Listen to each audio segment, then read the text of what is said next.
Hey guys, Captain Ron America here. Still on the continuing builds of things.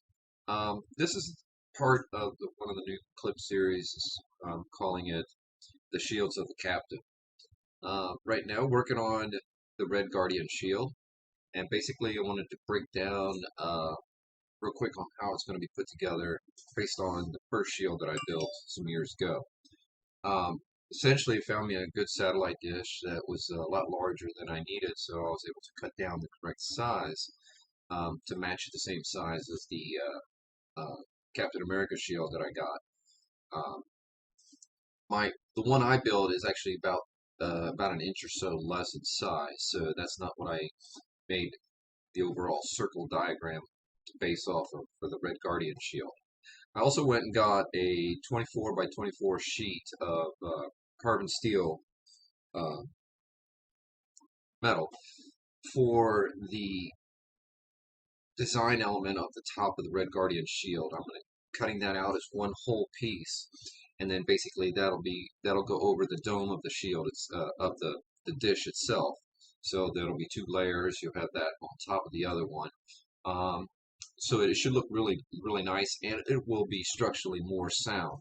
Um, so I mean, you won't be able to sit here and take it up against a concrete wall. I probably wouldn't do that with my shields anyways.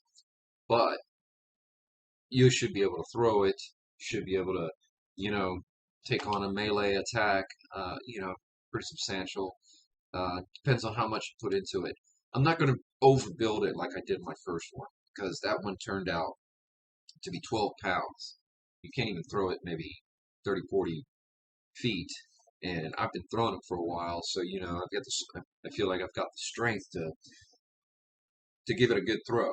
But anyways, so the structure of my first shield had a stainless steel sheet, had an aluminum ring on the outside. Then I had another dish for the back side, and then basically I came up with some guts for the center to help structurally hold it together. An umbrella-like structure was coming out from the center with a center ring in the middle, just under the dome itself, and then a hardened plate.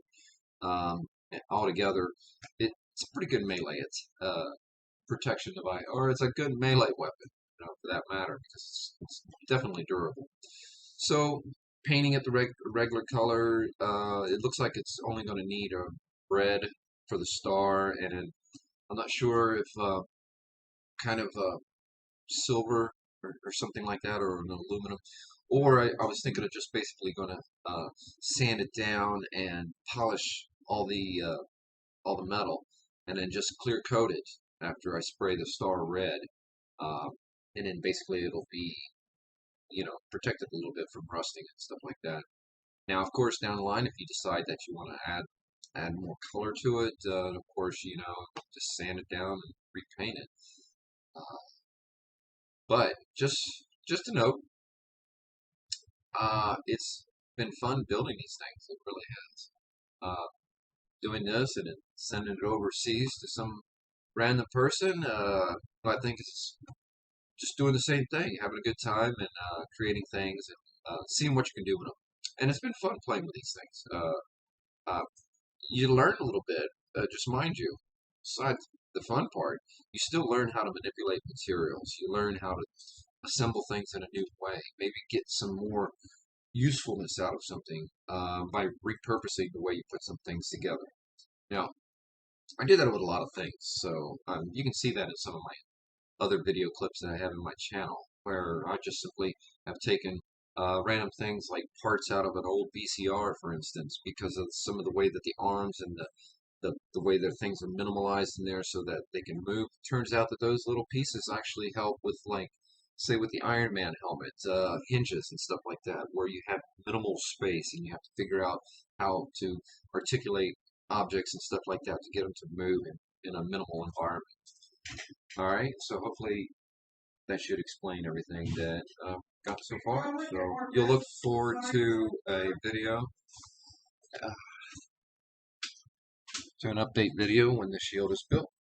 All right, see ya.